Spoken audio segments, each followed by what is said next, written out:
င်္ဂလာပါ2026ကမ္ဘာ့ဖလားပြိုင်ပွဲကြီးစတင်ကျင်းပဖို့အရင်ကနေပါပြီ2026မှာကျင်းပမဲ့ကမ္ဘာ့ဖလားပြိုင်ပွဲကအရင်ပွဲတွေနဲ့လောကမတူပဲထူးခြားချက်တွေနဲ့အများကြီးရောက်လာမှာပါ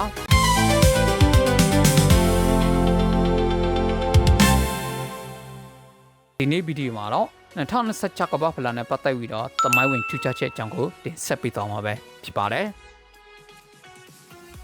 နံပါတ်1ချက်ပထမဦးဆုံးချက်ကကြတော့ဒီ23ချိန်မြောက်ကမ္ဘာ့ဖလားဟာသမိုင်းတစ်လျှောက်ပထမဆုံးချိန်ပြီးနိုင်ငံ3နိုင်ငံကပူးတွဲအရှင်ပြလက်ခံကျင်းပတာပါကနေဒါမက္ကဆီကိုနဲ့အမေရိကန်တို့ပဲဖြစ်ပါတယ်ကမ္ဘာ့ဖလားပြိုင်ပွဲကြီးကိုအခုလာမယ့်ဇွန်လ17ရက်နေပြီးတော့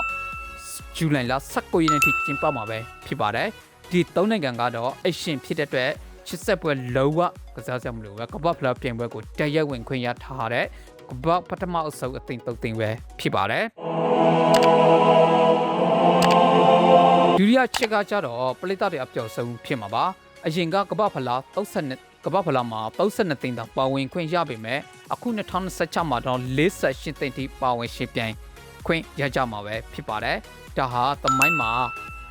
ပြိုင်ပွဲအသိန်းများဆုံးပါဝင်တဲ့ပြိုင်ပွဲကြီးဖြစ်လာမှာပါသိန်းအကျက်ဆုံးသိန်းကဘယ်သိန်းလဲနောက်တော့ဘယ်သိန်းချက်ပြန်ဖြစ်မလဲဆိုတာကိုခန့်မှန်းပေးကြပါဦး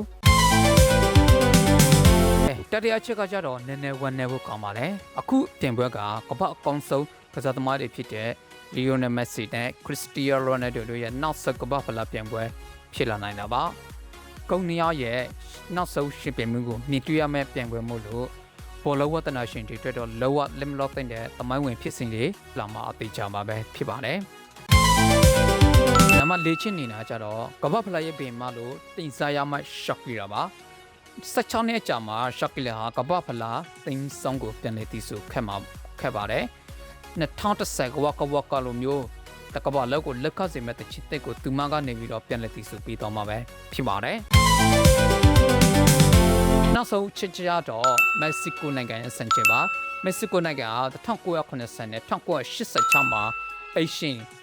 လောက်ခဲ့ပူပြီးတော့အခု2026မှာပါထပ်လုံးမှာမို့ကမ္ဘာဖလားကို3ကြိမ်တဲ့အရှင်ပြဂျပန်ခွဲရတဲ့ကမ္ဘာပထမဆုံးနိုင်ငံဖြစ်လာတော့မှာဖြစ်ပါတယ်ဒါဟာတကယ်ကိုခံရတဲ့ကဘောတစ်ခုပဲဖြစ်ပါတယ်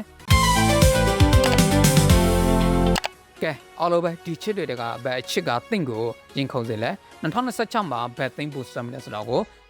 comment မှာခမပေးကြပါဦးအခုလိုစိတ်ဝင်စားစရာကောင်းတဲ့ကမ္ဘာဖလားသတင်းတွေကိုအမြဲကြည့်ချင်ရင်တော့ကျွန်တော်ရဲ့ channel ကို like နဲ့ subscribe လုပ်ထားဖို့အမေနဲ့အောင်အားလုံးကိုကျေးဇူးတင်ပါတယ်နောက်ဗီဒီယိုမှာပြန်တွေ့ကြမယ်